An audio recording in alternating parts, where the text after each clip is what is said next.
This is a SnapEd New York video presentation.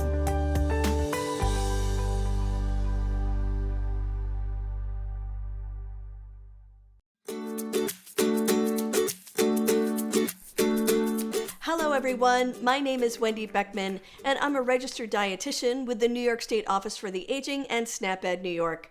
Thanks for joining me today on What's Cooking with NYSOFA.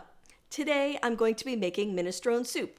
We'll be posting a link to the recipe below, and the recipe can also be found on the SnapEd New York website at www.snapedny.org. This recipe makes about 15 servings, and each 1 cup serving is 130 calories with 4 grams of fiber and 5 grams of protein. This recipe is also low in sodium and fat. Now, I'm going to tell you what the recipe calls for, but I've actually cut the amount of ingredients in half here, so that's what you're going to see here. And if you're feeding a smaller amount of people, you might want to cut it in half anyway. So before I start cooking, let's look at my plate. This recipe covers the fruits and vegetables section on the My Plate graphic. This soup is loaded with veggies. You can use fresh, canned, or frozen veggies. All forms count. You want to make half of your plate fruits and vegetables at each meal. This recipe is a great way to get a big variety of different vegetables on your plate in one sitting. You want to vary your veggies by choosing all different colors like green, red, yellow, and orange. There are carrots, tomatoes, and zucchini in this recipe, and you could probably throw in almost any other vegetable you wanted. There's no perfect vegetable that'll give you all of the nutrients that you need, so mixing up your vegetables and the colors that you eat is a great way to make sure you're getting all of the vitamins and minerals that your body needs. And let's not forget fiber. Vegetables are also an excellent source of fiber. Fiber can help us to feel full longer, and it helps to regulate our digestion. Remember that everything you eat and drink over time matters. Make every bite count by finding your healthy eating style and maintain it for a lifetime. The right mix can help you be healthier now and in the future. Now, before we get into this recipe, last month I made a healthy egg burrito. If you didn't get a chance to see that video, you can view it on the New York State Office for the Aging Facebook page or the New York State Office for the Aging YouTube channel. If you visit our YouTube channel, make sure that you like and subscribe. If you click on the notification bell, you'll get a notification every time a new video is posted. If you don't want to miss out on new content, make sure to click on that bell icon. So let's get into making this minestrone soup. Remember to wash your hands with soap for at least 20 seconds or use an alcohol-based hand sanitizer before you start cooking. Now let's look at the ingredients for this recipe. Here I have 1 medium onion chopped. I'm actually going to use red onion, but you can use white or yellow, anything that you like.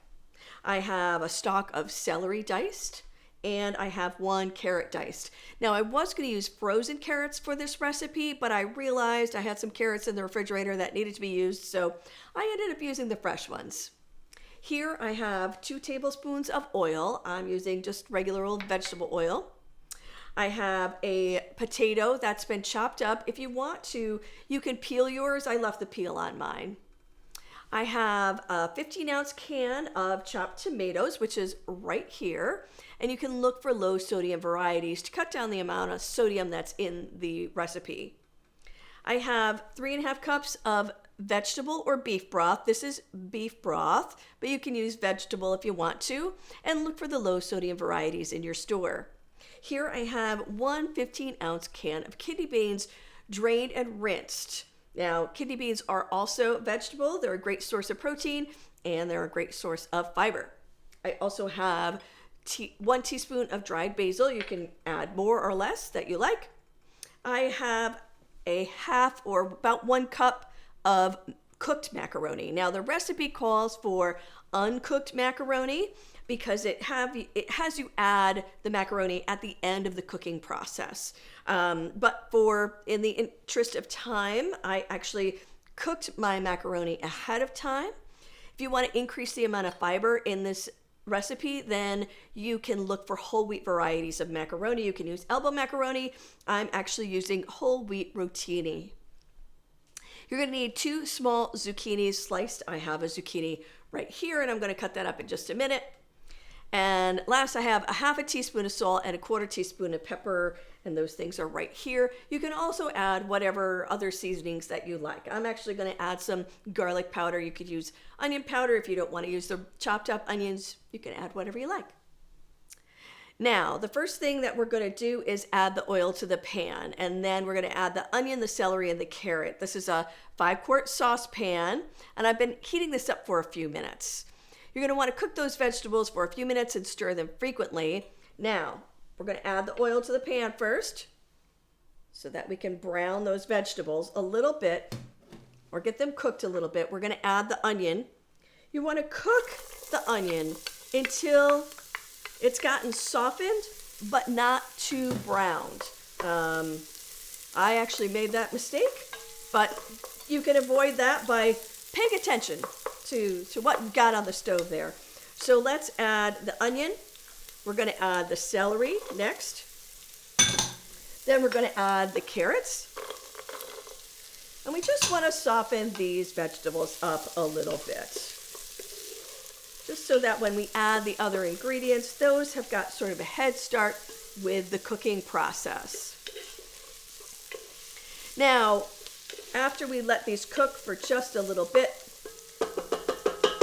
we're going to add the potatoes, the tomatoes, the broth, the beans, and the basil. But before I do that, I'm going to cut up this zucchini here.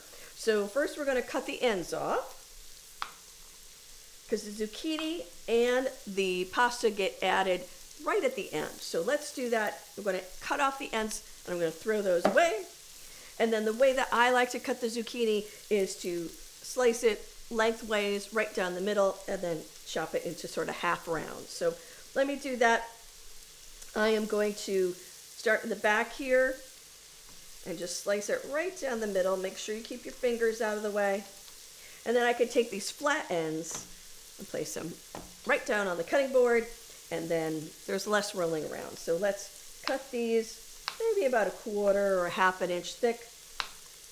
Cut those up. And again, you can see I want to keep my fingers away from the blade. The way that you can do that is sort of use what they call the claw method, sort of curl your fingers under, and you can push that vegetable forward and keep your fingers away from the knife. So that's one half. I'm going to do the same thing with this other half here. So let's start cutting. And before, I have mentioned in other cooking demos that you want to make sure that your knife is sharp enough. It's a little bit counterintuitive, but a dull knife is actually more dangerous than a sharp knife is, because if you have a dull knife, you might sort of press on it a little too much and it might slip. And sometimes it will slip right into your hand, which obviously is something that you want to try and avoid. So let's finish up slicing the rest of this. Got to keep our fingers out of the way. Excellent. So I'm going to hold these right here because these go in at the end. Now we're going to do the potato. Let's add those, because these other vegetables have had just a minute to get a little bit softer. And add the potatoes. Then we can add the tomatoes. Those go in next. I was able to find a low sodium variety of the chopped tomatoes at my store. It's about a 15-ounce can. There. That's going to have to heat up again. All right, we're going to add the beans in. Again, those are an excellent source of fiber. Let that heat up a little bit. And then we can add the basil, which is right here. And then I'm going to add in a little bit of garlic powder. I try not to use the garlic salt. That just adds extra sodium that you just really don't need. There, and now you can see when I'm stirring that around, some of that basil is sort of getting coated on all of the vegetables, which is really nice. And the last thing I'm going to add right now is the broth. So like I said, this is a beef broth, but you can use vegetable broth if you want to. If you use a vegetable broth, then this recipe actually is vegan, because there are no animal sources of food in here. It's all vegetables if you use the vegetable broth. I'm also going to add in some pepper, a little bit of pepper, and a little bit of salt. Only about a half a teaspoon of salt. Don't need much. We're going to let that stir up a little bit. Here we go. And now, normally what I would do is I would put the top on this, and I going to bring it to a boil. Then I'm going to cover it up and then simmer it for about 15 minutes. You want to give the pasta enough time to cook if you're using the uncooked pasta in the broth here. So that's why you need the time if you're going to use the uncooked pasta. Now, after the pot's been simmering for about 15 minutes, you can then add the zucchini and then cook for another 15 minutes. So I'm going to add that in here. Like I said, if you're using uncooked pasta, you're going to put that in before you put the zucchini in. So the zucchini is one of the very last things to go in. And it's really because that zucchini, if you keep it in there for too long, it's just sort of going to fall apart, which is okay, I suppose. But if you like to see the nice green color of the zucchini, then you're going to want to put it in just before you serve it for about 15 minutes. Once you put that zucchini in, you can cook it for another 15 minutes or so, and then everything should be cooked. Now, last thing I'm going to do is I'm going to add this cooked rotini pasta. Like I said, I got the whole wheat kind. I actually like the whole wheat pasta. Some people don't like it. I completely understand. You don't have to use the whole wheat if you don't want to, but I prefer it. So that's why I put that in there. Now, I think you very easily could modify this recipe to use it in a crock pot. And if you're going to use a crock pot, then you're going to want to pre-cook your pasta like I did. If you're going to just use it and make it in a pan here, like it tells you in the recipe, then you can use the uncooked pasta. But I think the way that you could do it is you could put everything into the crock pot except for the zucchini and except for the pasta. Keep those, in your refrigerator or on the shelf or whatever until you're ready to use them. Put everything else in the crock pot in the morning, and then when you come home, you could put the pasta in and the zucchini in, cook it for another 15 minutes or so, and then it would be ready to go. So I think that that's a good way that you could do that. And I love these recipes because you really can put anything you want in here. So I think it's a great way to use up some leftover vegetables. If you had some green beans left over from last night, some broccoli, cauliflower left over from dinner last night, you could throw them in here. Now, it's not really a traditional thing that you would put in minestrone soup, but I don't think it's really going to hurt anything. So I think that these recipes where you have a soup or a stew or a casserole of some kind, you can always add more vegetables and you're really not going to significantly change the recipe much. You might have to put a little bit more of the broth in. You might have to add a little bit more water. But other than that, you're not going to ruin the recipe by adding more veggies, and it gets you closer to having half of your plate fruits and vegetables. So let me put the top on this, because that's going to have to cook for a little bit longer. But let me show you some minestrone soup that I made earlier. I actually made some for dinner last night, and it was delicious. So here you can see, look at how colorful that is, and it smells great. I love soup in the winter months. It's the ultimate comfort food. So join me next month in March when I'll be making crispy Parmesan baked fish. This recipe is a tasty and easy way to get more fish into your diet. I'll be back with another edition of What's Cooking with NYSOFA on Friday, March 29th at 12:30 p.m. on the New York State Office for the Aging Facebook page and the New York State Office for the Aging YouTube channel, where you can find out more ways to save time, save money, and eat healthy. This presentation was funded by the U.S. Department of Agriculture. This institution is an equal opportunity provider. See you next time, and stay safe out there.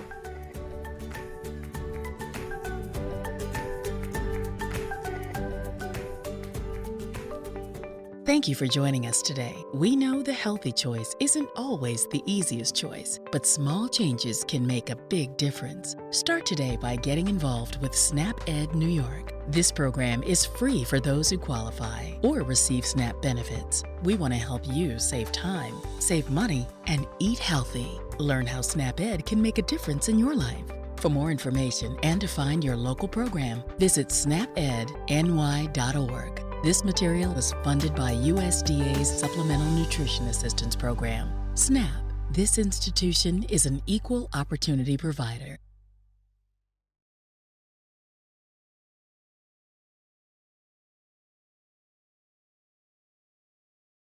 Hi, I'm registered dietitian Wendy Beckman, host of What's Cooking with NYSOFA. Over the past 2 years, I've had the opportunity to share healthy, nutritious recipes with you on the show.